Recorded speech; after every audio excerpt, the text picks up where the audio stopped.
bon dëgg la ah PS moom xam naa nag xam nga dee moom mbiru yàlla la Ousmane Tanor bi mu defee réussite am wala du ñu wax réussite am maanaam mérite am mooy le fait que alal bi nga xam ni héritage bi ko Senghor bàyyi fi Abdou Diouf bàyyi fi moom maintenir na ko bi mu ko maintenir aussi ba yàlla def de manière peut-être brutale ah mu jóge fi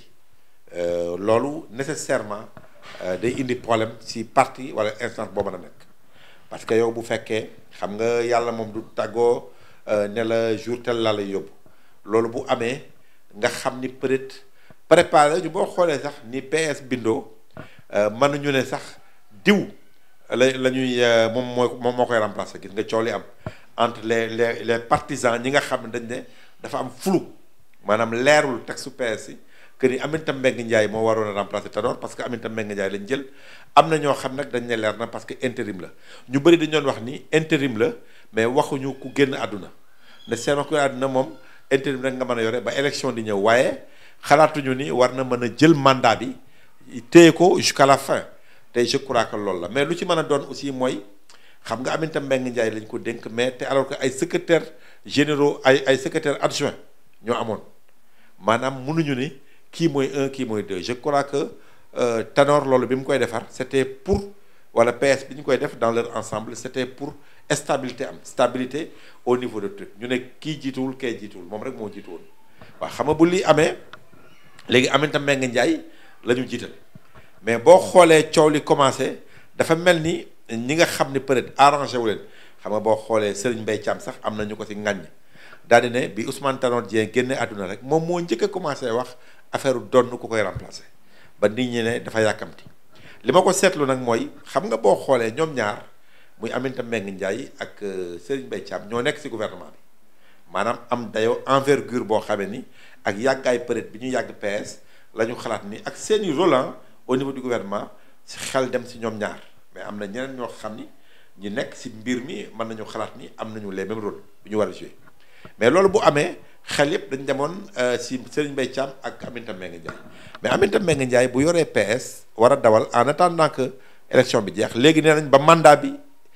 wu Ousmane Tanor Dieng jeex la xam nga kon ñi nga xamee ni mën nañoo xaar ku mel ni Serigne Mbaye Thiam peut-être day doy waar parce que du point de vue de l'âge xam nga Aminata Mbengue Ndiaye peut-être day yore pour yeggali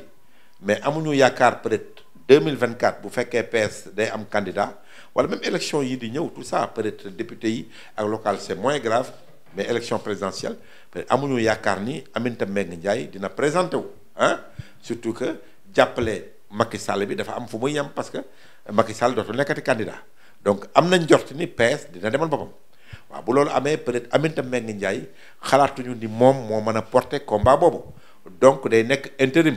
en attendant PS di choisir candidat loolu nit ñi xalaat Serigne Mbaye Thiam xalaat na ni bu fekkee Aminata Mbengue Ndiaye wala ñi ànd ak moom yépp Aminata Mbengue Ndiaye dafa war a toog ba mandat wu Ousmane Tanor Dieng jeex peut-être que mën na nekk fii ak ñeenti at laa moom peut-être mën na nekk retard ci moom oui non day jubal élection te moom aussi xam nga affaire yi moom politique moom jiitul rek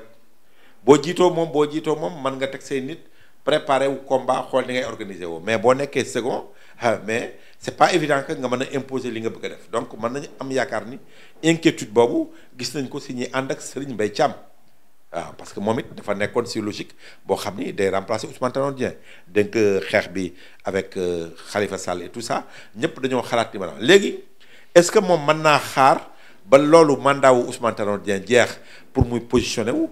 amuñu yaakaar parce que du am temps comme tu dis si préparer ay élections wala yooyu donc lu ci mën a demee mooy ñi nga xam ne nag ñi nga xam ne biir PS parce que ñi ngi wax ci biir PS waxuñu ñi nga xam ni génn nañu wala boog nekkuñu ci structure PS yi ñooñu ñi nga xam ne yàkkamtuwuñu parce que am na ñeneen Ablaye Wilane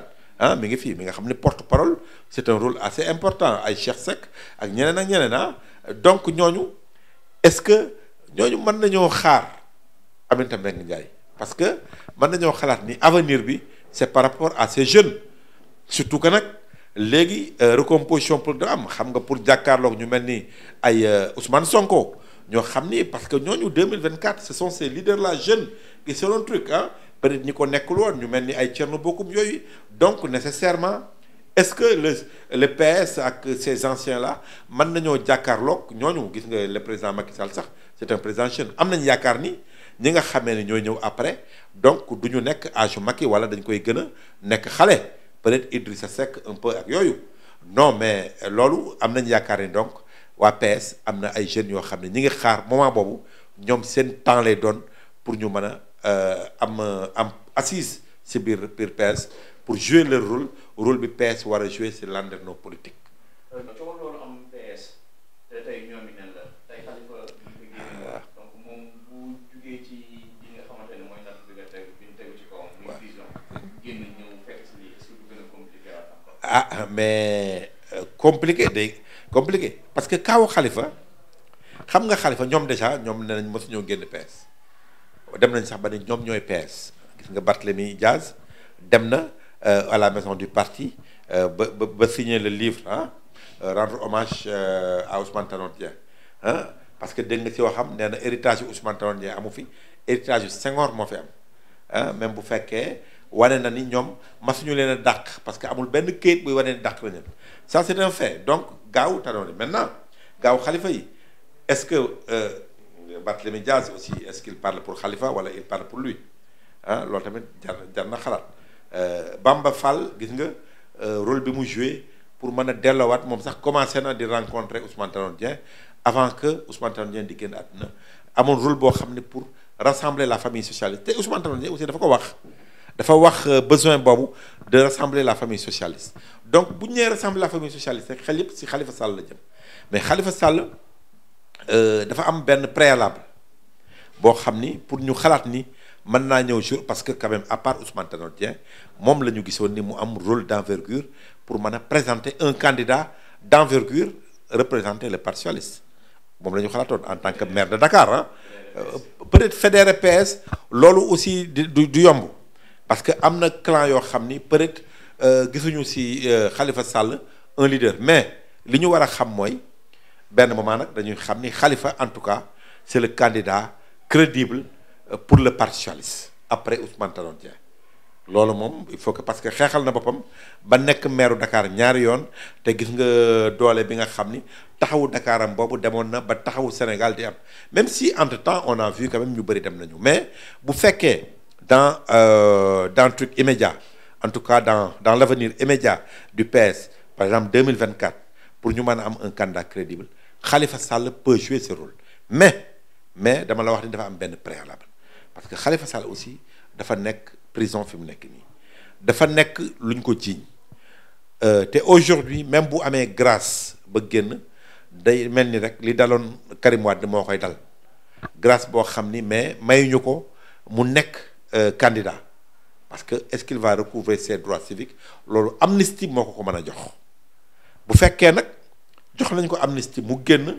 mën a xeex ak ñépp man am naa yaakaar ne ak ay nitam bu ñu taxawee mën nañu dem et puis am na ñeneen ay Aïssata Tall Sall la ngi fii ak ñoo xam ne aussi dañoo génnoon gis nga maître Moussa Bokar ak yépp dem nañu mais gis nga teewul bi ngi wax ci affaire PS lu ci mën a demee mooy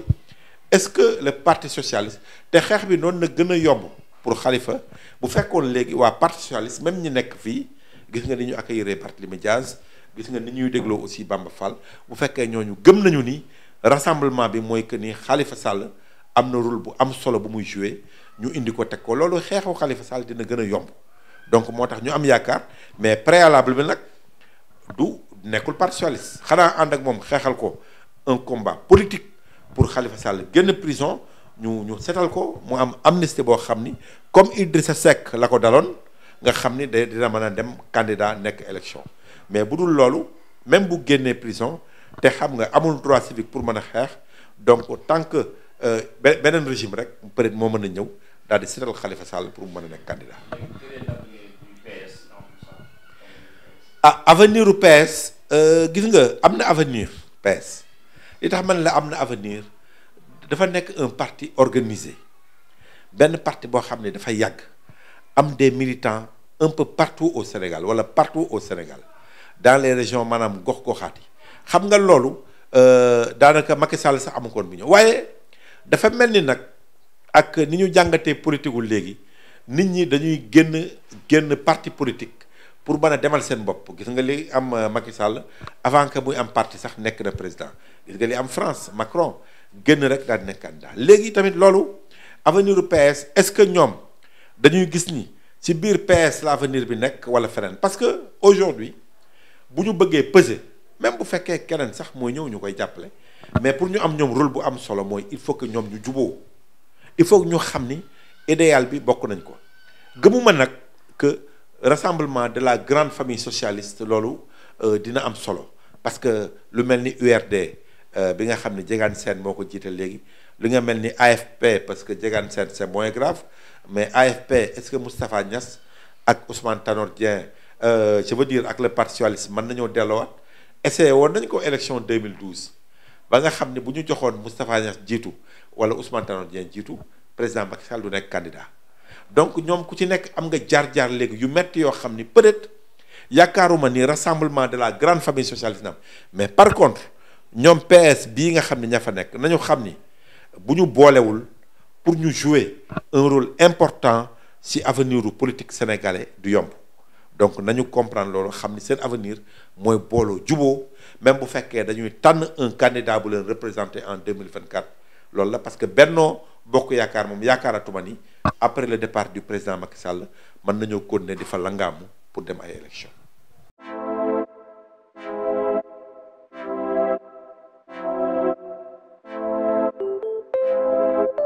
One.